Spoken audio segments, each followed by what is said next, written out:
Where now? Who now? When now? Where now? Who now? When now?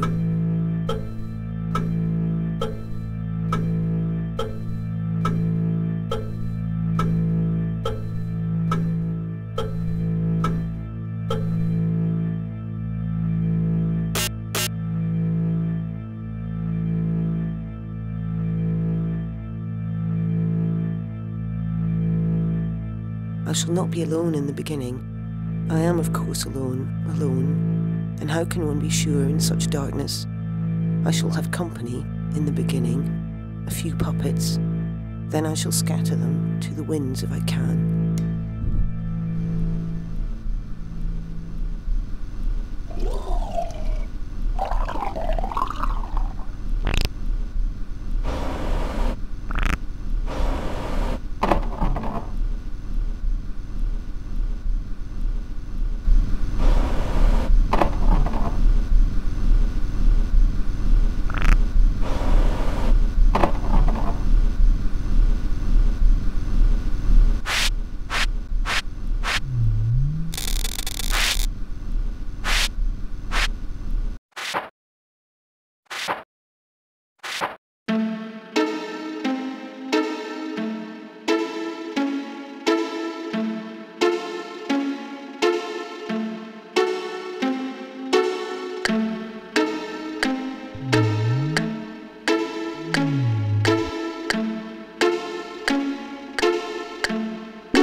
Let them be gone now.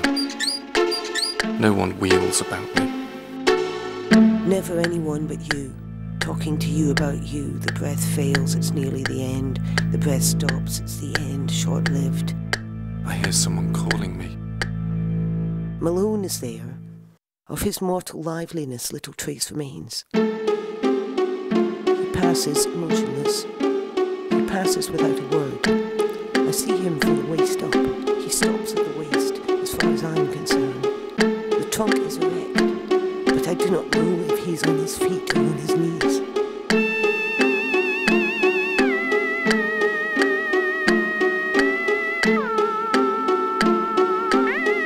Sometimes I wonder if it is not Malloy. Perhaps it is Malloy wearing Malone's hat. But it is more reasonable to suppose that it is Malone wearing his own hat. Could he be without my knowledge? The place is no doubt vast. No more questions. Is this not rather the place where one finishes vanishing? Perhaps I shall be obliged, in order not to peter out, to invent another fairy tale, yet another, with heads, trunks, arms, legs, and all that follows. Mahood. Before him there were others, taking themselves for me. Worm. Worm is, since we conceive him, as if there could be no being, but being conceived, if only by the beer. They are numerous, all round, holding hands perhaps, an endless chain, taking turns to talk. They wheel in jerks, so that the voice always comes from the same quarter. He is nothing but a shapeless heap.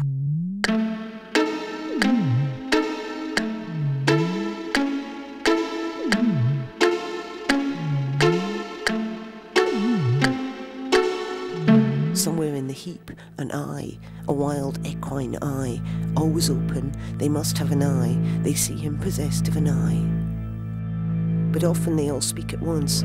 They all say simultaneously the same thing exactly, but so perfectly together that one would take it for a single voice, a single mouth, if one did not know that God alone can fill the rose of the winds without moving from his place.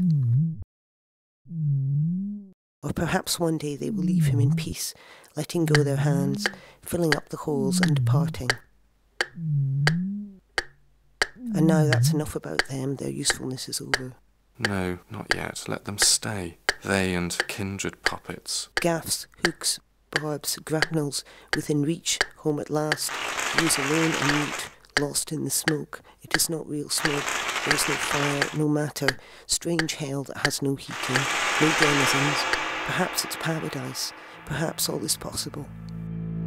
I'm they, all of them, those that merge, those that part, those that never meet, and nothing else. Yes, something else, that I'm quite different, a quite different thing, a wordless thing in an empty place, a hard, shut, dry, cold, black place where nothing stirs, nothing speaks, and that I listen, and that I seek, like a caged beast, born of caged beasts, born of caged beasts, born of caged beasts, born in a cage and dead in a cage, born and then dead, born in a cage and then dead in a cage, in a word like a beast. Help. Help. If only I could describe this place. I who am so good at describing places, walls, ceilings and floors.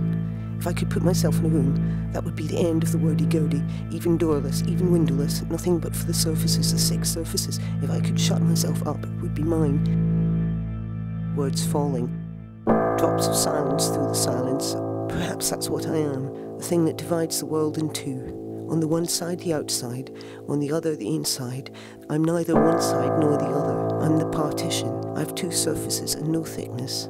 Perhaps that's what I feel myself vibrating. I'm the tympanum. On the one hand, the mind.